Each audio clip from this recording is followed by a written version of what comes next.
ربنا على نور المنير أحمد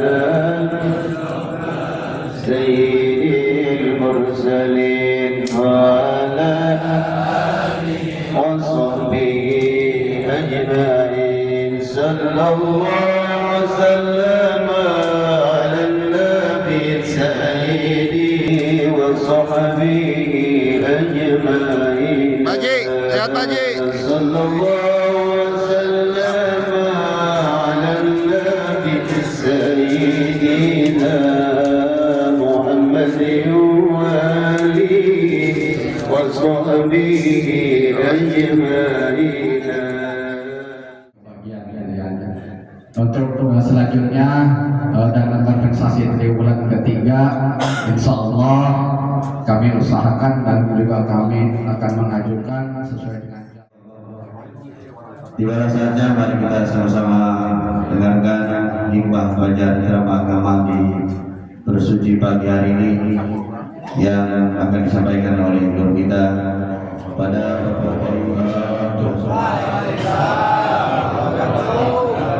Alhamdulillah musalli wa nusallim ala Rasulillah Sayyidina Muhammad ibn Abdillah wa ala alihi wa sahbihi wa man nasara wa wala la hawla wa la quwwata illa billah amma ba'du. Seluruh jamaah bersuci yang begitu banyak ya, alhamdulillah. Puji syukur sama-sama kita panjatkan kehadirat Allah Subhanahu wa taala. Di pagi hari ini alhamdulillah kita sudah berada di minggu pertama daripada bulan Rabiul Awal 1446 Hijriah. Kaitan dengan bulan Rabiul Awal inilah ada satu peristiwa besar, yaitu dilahirkannya junjungan kita Nabi besar Muhammad SAW. Oleh karenanya sedikit saya akan mensitir salah satu ayat Quran yang terdapat di surat yang ke-48 dan ayat yang ke-29. Kalau surat yang ke-48 surat apa ya? Kalau tidak salah surat Al-Fatah ya. Al-Fatah di ayat yang ke-29. Muhammadur Rasulullah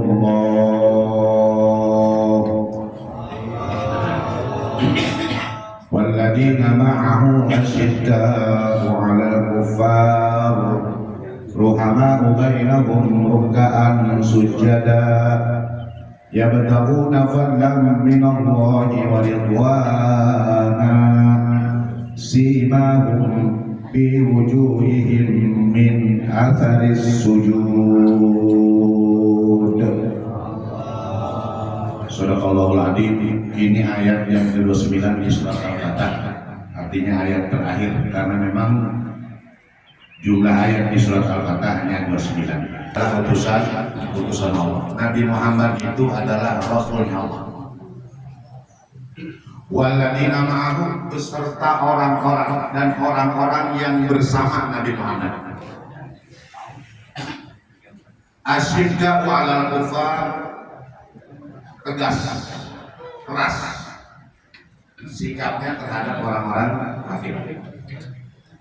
Akan tetapi ruhama'u bainahum, mereka saling berkasih sayang. Tarahum ruk'an sujada, engkau melihat mereka ruku dan sujud.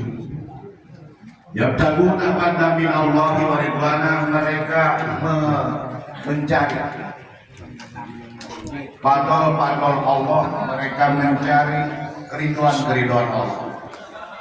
Simahum fi wujuhihim, tanda-tanda terlihat di wajah-wajah mereka sinar-sinar, yaitu min athari sujud, dari bekas apa? Bekas ini arti secara harfiah. Ya. Jamaah rahimakumullah, di ayat ini setidaknya ada 5 karakter, ada 5 sifat yang dimiliki oleh Nabi Muhammad SAW, termasuk para sahabat. Karena gabungannya Muhammad Rasulullah waladina ma'ah. Dari sekian banyak nabi, dari sekian banyak rasul, hanya Nabi Muhammad yang dicantumkan gelarnya di dalam Quran. Jadi Rasulullah itu gelar. Muhammad Rasulullah. Padahal begitu banyak nabi-nabi dalam Quran. Allah mengutus nabi itu 124.000. Allah mengutus rasul 313. Bahkan ada nabi dan rasul yang tidak Allah sebutkan. Jadi para nabi, para rasul yang tersurat itu hanya 124.000. Termasuk rasul-rasul yang tersurat hanya 313. Walaqad arsalna rusulan min qablika wa minhum man qasasna 'alaika wa minhum man lam naqsus 'alaika. Kata Allah, sungguh aku telah mengutus rasul-rasul sebelum engkau Muhammad. Sebelum Nabi Muhammad diutus, Allah telah mengutus rasul-rasul sebelumnya. Di antara mereka minhum man qasasna 'alaika. Ada rasul dan para nabi yang aku ceritakan jumlahnya. Sebagaimana tadi saya sebutkan sebanyak 124.000. Sedangkan rasul sebanyak 313 orang. Wa minhum man lam naqsus, dan sebagian besar jumlah para nabi, jumlah para rasul tidak diceritakan oleh Allah Subhanahu wa taala. Secara rinci kita wajib iman bagi mengetahui jumlah rasul, jumlah nabi sekitar cuma berapa? 25. Nah, dari sekian banyak nabi, dari sekian banyak rasul, tidak ada nabi yang dicantumkan gelarnya selain daripada Nabi Muhammad SAW. Allah ceritakan Nabi Adam. Adam udah, wa qulna ya Adam. Ya. Sudah, tidak ada embel-embel ke sana, tidak ada gelar. Nabi Ibrahim sama. Nabi Musa sama, Nabi Soleh, Nabi yang lain semua Allah hanya menyebutkan nama, tidak disertai dengan apa? Tidak disertai dengan gelar. Tapi ketika Allah menyebut Nabi siapa? Nabi Muhammad Rasulullah Sallallahu Alaihi Wasallam. Ini satu bukti, itu satu tanda kemuliaan, keagungan, keistimewaan yang lebih dibandingkan para nabi-nabi yang lain. Muhammad Rasulullah, bahwa Nabi Muhammad itu utusan Allah. Apa yang dapat kita petik daripada ayat tersebut? Setidaknya ada 5 karakter, 5 sikap yang dimiliki oleh Nabi, termasuk yang dimiliki oleh para sahabat Nabi. Karakter ataupun sikap yang dimiliki oleh Nabi dan para sahabat Nabi, satu adalah asyidda'u 'alal kufar. Jadi Nabi ini termasuk para sahabat punya sikap tegas. Ya. Lamun geus ngomong hiji ya hiji, dua ya dua. Ya. Benar bilang benar, salah bilang salah. Itu komitmen yang sangat luar biasa. Asyidda 'alal kufar. Dalam situasi apapun Nabi. Ya. Tidak abu-abu. Nyawa abu-abu. Abu-abu seragam bersuci. Kalau sikap abu-abu, sifat itu jelek. Kalau sifat, kalau Pak Juma cakap ya, kalau orang punya sifat abu-abu jelek. Orang yang abu-abu itu tidak apa? Tidak jelas. Ini orang koneng atau orang bodoh ya. Abu-abu namanya itu. Nah, tidak, berarti tidak asyidah. Nabi Muhammad asyidah, jelas saya ini. Nah, begitu. Jadi kalau orang masih abu-abu, Pak, kurang bagus. Ayah ngarang binatang disebutnya binatang bunglon. Nah, bunglon itu ketika dia nemplok di daun hijau, nyilu naon? Nemplok di daun koneng, nemplok di daun berem, iya bunglon. Nah, lamun sifat bunglon itulah kebalikan daripada kata-kata asyidah. Tidak tegas. Ya. Nabi tegas, Pak. Berbagai macam rayuan, berbagai macam kompensasi yang diwajibkan oleh para orang-orang Quraisy ke Nabi lewat Abu Thalib. Jadi Muhammad, kamu udah berhenti dakwah, nggak usah diterusin, sudah kami siapkan kompensasinya. Dan hari pertama jangan kayak bulog, tapi ya istilahnya sama, istilah kompensasi. Jadi Nabi disuruh berhenti dakwah, diganti kompensasi. Kompensasinya 3. Nabi suruh milih, apakah pengen jabatan, apakah pengen harta, apakah pengen wanita. Luar biasa. Ini rata-rata keinginan manusia normal ini, Pak. Hayang jabatan, hayang harta, apa hayang wanita. Orang macam apa ini? Apa dah orang macam tegas, Pak. Orang macam asyik dah. Akhirnya lalu Abu Thalib, Muhammad nih, ada kompensasi dari orang-orang Quraisy. Kamu harus berhenti, minimal deh, ulangilah dakwah, ulah kenceng deh. Naon, Pak, naon kompensasinya? Hayang jadi naon? Hayang jadi menteri, hayang jadi gubernur. Tuh kudu pilkada, tuh kudu. Allah pilkada mau Allah. Dan tentunya lagi, iya Pak, tinggal diuk, ditawaran jabatannya, ditawaran jabatan tinggal diuk, hayang jadi naon? No way, ditolak, mentah-mentah, mohon maaf. Andai kan memang matahari ditaruh di tangan kanan saya, bulan ditaruh di tangan kiri saya, mohon maaf, tetap dakwah akan saya jalankan. Itu namanya apa? Asyik. Tidak mempan dengan apa? Dengan jabatan. Duit. Dikasih harta. Hartanya tanpa menyebutkan nominal. Berapapun keinginan Nabi Muhammad, dikabulkan keinginannya. Bagaikan orang yang dikasih cek nulis sendiri. Dibawa ke ayat cek ya. Kesian kesorangan daripada duit. Mantap. Ini kayak gaji Imam Masjidil Haram Pak Mekah. Dia itu pakai cek. Nah si imam ini nulis sendiri. Jadi kebutuhan imam ini berapa duit sebulan? Tinggal nulis sendiri, disetorkan ke keuangan kerajaan. Itu apa? Gaji daripada imam Masjidil. Nah, tahu nih kalau gaji imam di Saadatul Ulama berarti ya. Ini harus diprioritaskan Pak. Imam-imam di Cikiul ini harus diprioritaskan. Nah, kita ini cukup salut begitu hebatnya negara Arab. Menggaji imam pakai ceknya nulis sorangan. Dia percaya, dia hafid Quran. Ini. Nah, Nabi seolah-olah saat itu ditawarin cek suruh nulis sendiri. Pengen berapa duit Muhammad? Silakan. Lagi-lagi tawaran itu dia apa? Tolak, mohon maaf. Dan terakhir tawarannya adalah wanita. Awe mah biar nasa buntu. Kumis tambah pelangi hari itu. Pamajikan mah sok nam. Kita ngubah piring, main pakaian. Padahal kumis nam. Jadi preman soalnya di luar. Di mama kita mau kasur. Itu rata-rata. Lemahnya laki-laki biasa dengan perempuan. Termasuk Nabi Muhammad ditawarin perempuan.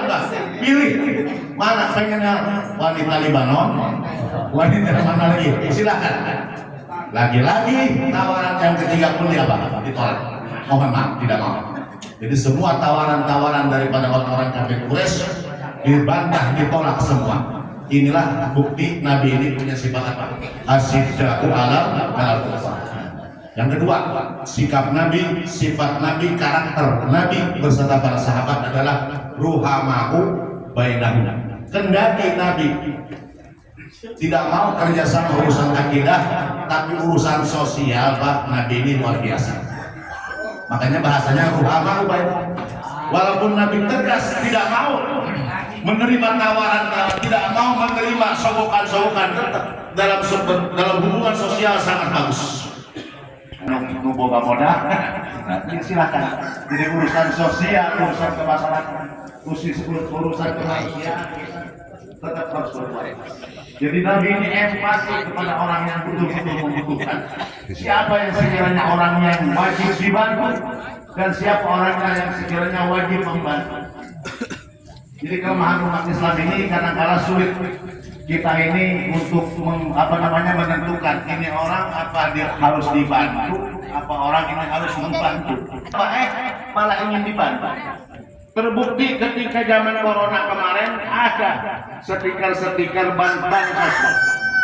Itu rumah yang mobilnya 2, 3, 4 protes. Kenapa rumah saya nggak ditempelin katanya? Saya juga pengen bansos. Padahal bikin.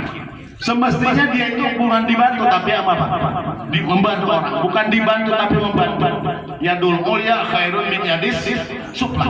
Hasirin fuqaha. Ahli fikihnya banyak, ahli Qur'annya, ahli agama.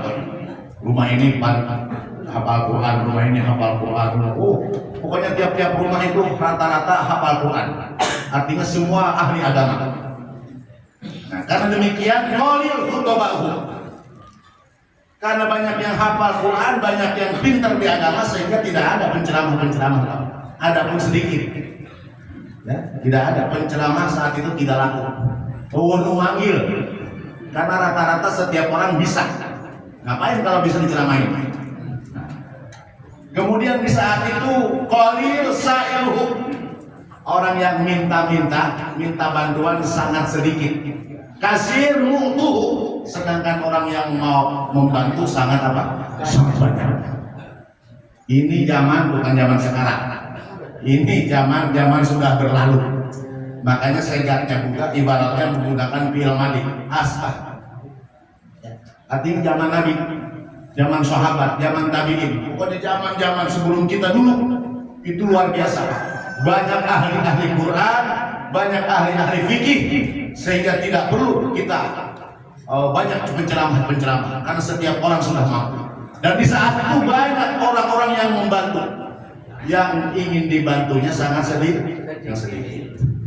Di saat itu al-amal bihi khairun minal ilmi. Maka kebanyakan zaman saat itu orang hanya beramal, ibadah terus. Makanya tidak sedikit ulama-ulama di saat itu yang kerjaannya hanya baca Quran, tahajud, puasa dan seterusnya. Ini zaman yang sangat luar biasa. Dan zaman itu adalah zaman yang sudah berlalu. Bagaimana sekarang? Wasaya di zamanun ala nas. Nah, makanya menggunakan fi'il mudhari. Kata Nabi, tapi akan datang satu masa di mana di masa itu qalil fuqaha. Sangat sedikit orang-orang yang mengerti tentang agama. Qalil fuqaha, ahli fikihnya sedikit. Sapinah ke kamar. Komen tapi kapatul mungkin. Tapi aneh, kasir khutbah. Loba penceramah, loba mubalik. Lu tadi nalain mubaliknya tiba-tiba jadi nol. Wah, luar biasa. Ya, dia tidak layak. Tapi ini ada zaman. Ya. Ketika Ustaz Kiai Hayang jadi artis, itu bisa Pak. Ustaz Hayang bisa nyanyi, Kiai Hayang bisa nyanyi, suara goreng itu bisa. Tapi akhir zaman ketika penyanyi geus teu laku, biasanya banting setir jadi naon? Jadi ustaz, jadi penceramah. Nah inilah yang digambarkan Nabi. Qalil fuqaha, yang ngerti agama sedikit, kasir khutbahu, ari penceramah loba. Ieu penceramah. Tapi ya, wayana ustaz-ustaz di kampung ya. Beginilah. Ya. Karena lamun zaman ayeuna mah lamun hayang ceramah laku kudu jadi nol, jadi artis juga bisa nyanyi, bisa ngadalang. Oh, luar biasa. Pokok saeutik ahli fikihna. Nah, kemudian apalagi di zaman itu qalil sa'iluhu. Di zaman tersebut sangat sedikit orang yang kasir sa'iluhu, banyak yang minta, qalil mu'tuhu. Sedangkan yang membantu sangat sedikit. Jadi zaman sekarang Pak kebuktian anu mentana loba, anu bantuanana terbukti proposal buat bakal kata bergiliran terus lobaan anu diberekna daripada nu merekna. Yadul ulya khairun min yadi sufla. Ini orang layaknya dia memberi, dalakah yang diberi. Layaknya orang ini mantuan, yang naon, dibantuan. Nah inilah kelemahan daripada umat Islam, salah satunya itu. Dia tidak bisa memposisikan diri. Nah zaman itu ya zaman sekarang. 1500 tahun dulu ini Nabi mengatakan demikian. Jadi zaman keemasan sudah ada penceramah-penceramahnya saja, tapi sangat sedikit ahli-ahli agama. Kemudian di saat itu banyak orang yang minta, sedangkan yang ngasihnya sangat sedikit. Bagaimana sikap kita saat ini? Di saat orang yang banyak minta, tapi anu ngaranna saeutik, al ilmu bihi khairun minal amal, kata Nabi. Di situasi sekarang prioritaskan ilmu untuk kita. Ya. Urusan amal belakangan. Begitu. Artinya hadis ini Pak, ketika kita mau beramal, lengkapi dulu diri kita dengan apa? Dengan ilmu. Ya. Jadi lengkapi dulu. Kita mau melakukan apapun ibadah kita, tanyakan dulu ilmunya. Ya. Kita jangan sampai beramal beribadah tanpa apa? Tanpa ilmu. Sia-sia. Fakulu man bi ghairi ilmin ya'malu a'maluhu mardudatun la tuqbal. Imam Ibnu Rustan. Orang yang beribadah kosong ilmu. Ngaji katanya mau lamun ngarasa geus dipanggil ustaz. Era ngaji.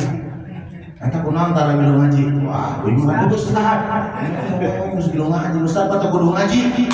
Masyaallah. Ini kelemahan kita Pak. Ya, kelemahan kita. Maka mudah-mudahan adanya peringatan adanya bulan Rabiul Awal ini ya, sebagai momentum untuk mengevaluasi bagaimana keadaan kita, bagaimana negara kita, khususnya dalam perkara amal. Jadi titik beratnya, mari sama-sama kita untuk membenahi diri kita masing-masing dengan apa? Dengan ilmu. Ya, mudah-mudahan apa yang saya sampaikan manfaat, kurang lebihnya mohon maaf. Billahi taufiq wal hidayah. Assalamualaikum warahmatullahi wabarakatuh.